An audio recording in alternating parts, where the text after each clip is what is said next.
Hello, friends. I finished my matchbook for my friend Jen. Look, look, look.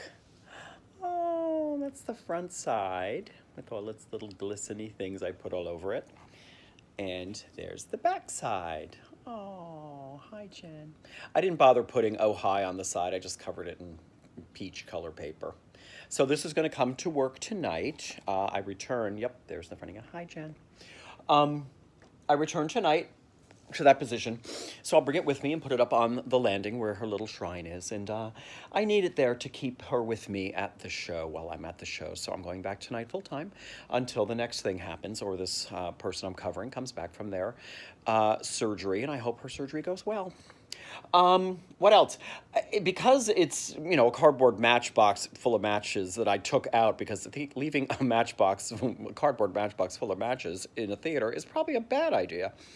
It wouldn't stand up, so thank God I have a huge bag of batteries to be recycled. So I glued a AA battery in the bottom for ballast, and it sits nicely now. Interestingly enough, I'm going to have to figure out where to recycle what has got to be a couple of years, 3 years now, worth of batteries, because I very rarely use batteries here in anything in my house, but I've got them.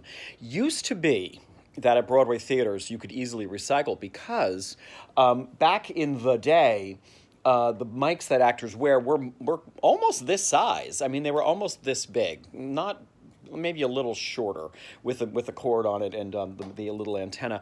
And they had, it was 2 or 4, I want to say 2, AA batteries inside of them. And the thing is, the batteries would be changed out, thrown out every performance because there's no way for the sound department to know when, not like a flashlight, the battery's dying, replace them. If it dies in the middle of a show, that mic pack is someplace deep inside of the actor's clothing. So there's no way of monitoring when it's going to go. So it would be in every performance, chuck them out. So there were just bales of barely used batteries forever. Anybody that worked Broadway is like, oh, you don't buy batteries. You go to the sound department. You get batteries. You just get them. So that all went away. There was also a period where I know some theaters were using the rechargeable AA's. So they would take them out, charge them, put other ones in, charge, But now the technology is so that the mic pack is so small that batteries are not inside of it. It's got a different, whatever it is, charging system that they use that's not little batteries putting it inside of it. They're small to the size where a lot of actresses with wigs, they'll mount them on the top of their wig prep under their wigs, so wigs are fit to have the mic up there. Now, I know at least one actress who's like, I am not ever wearing a microphone on the top of my head because has anyone done any research on what that's doing to my brain? Much like cell phones. So she's like, no, I'm not doing that, so that's fine. It goes in a bra on their back, maybe, or in the small of their back on a mic belt. Most guys have it on a mic belt at the small of their back, or with an elastic, belt, and then the cord up the back, and the mic's there, or it's here. Anyways.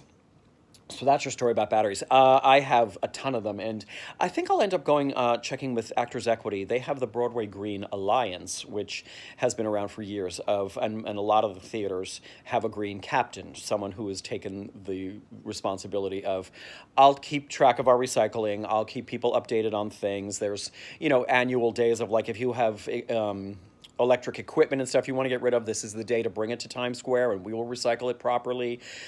They've done things like the Binder Project, when a lot of shows and readings of shows and workshops, the script has to go in a 3-ring binder. And show after show after show, you just using binders. So they made a great idea where here's a cabinet over at Equity.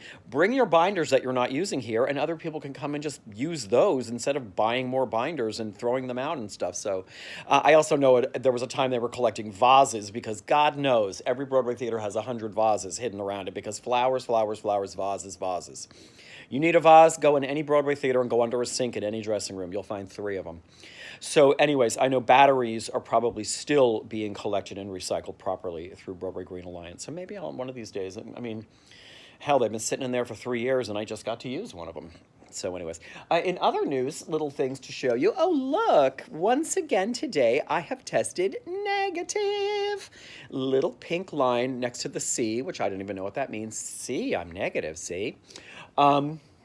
Every morning, roll the dice. It's a crapshoot of did I come up snake eyes? And every day it's another heads up, somebody else got it, heads up, somebody else tested positive. People that I believe are being as deadly serious as I am.